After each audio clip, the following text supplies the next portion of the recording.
Gravellese, 37 Sweeney Ave, number 2 in Revere. I'm speaking in support of the appointment of Dimple Rana as director of the HRC and also as a disappointed resident. It was obvious to anyone who was paying attention last month that the delay of this appointment and not just having an up or down vote last month would lead to exactly what we have seen in our city over the past month, which is another month of vile invective on social media, another month of a city employee being at the receiving end of abuse, and another month of stories that made a lot of young people in our community wonder if there is a place for them in our city government at all. These appointment meetings routinely go by very quickly. Even for appointees, councilors admit they don't even know. I've never once heard any of you ask for more options for a zoning board of appeals appointee or for planning board or for police chief. I never once got a survey about any of those appointments, nor would I expect 300 comments about any of those appointments to represent the views of a city of 53,000 people. I heard one of you take the time to condemn the words Mayor Arrigo mentioned that have been launched at Dimple. Meanwhile, one councilor wants Dimple Rana to take responsibility for every word uttered by a person of color in the community.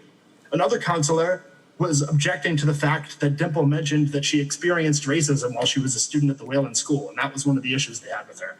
Really? This is what makes you upset? Acknowledging a reality that is still very true for so many kids in our schools today? Point of personal privilege. If that's what makes you upset, no, you will never be happy with any appointee to the I'm not being besmirched by a speaker. Thank you. Point so of personal I'm glad to hear the council say that they support an HRC. Point of personal privilege. Thank you. Point of personal Councilor, privilege. I respectfully wish to complete my comments. Point of personal privilege. This is actually. Your point. You have to keep your point till later on. Okay. No interrupt the speaker. Speaker, go ahead. I'm very glad to hear that the council supports an HRC, and I take you at your word. However, it is fair to point out that at the last meeting, that was not the case. There were several that did have questions about it, so don't try to rewrite history. But that being said, if we're all people of goodwill, let's put our money where our mouth is. If you oppose this appointment, as is your right as councilors, but you have other suggestions on what steps you'd like to see Revere take instead of this one to work towards making this city more welcoming and inclusive, we'd love to hear them. But we haven't heard any such suggestion yet, and please don't try to claim that a motion condemning a hate crime or some sort of symbolic vote like that counts as doing something. That's the lowest of low-hanging fruit. So let's do the work. Let's take some real steps, whether it be around housing, around education, around employment. Because if we buckle under the pressure of a largely symbolic vote like this one, it's hard to see us digging in and doing the serious work ahead.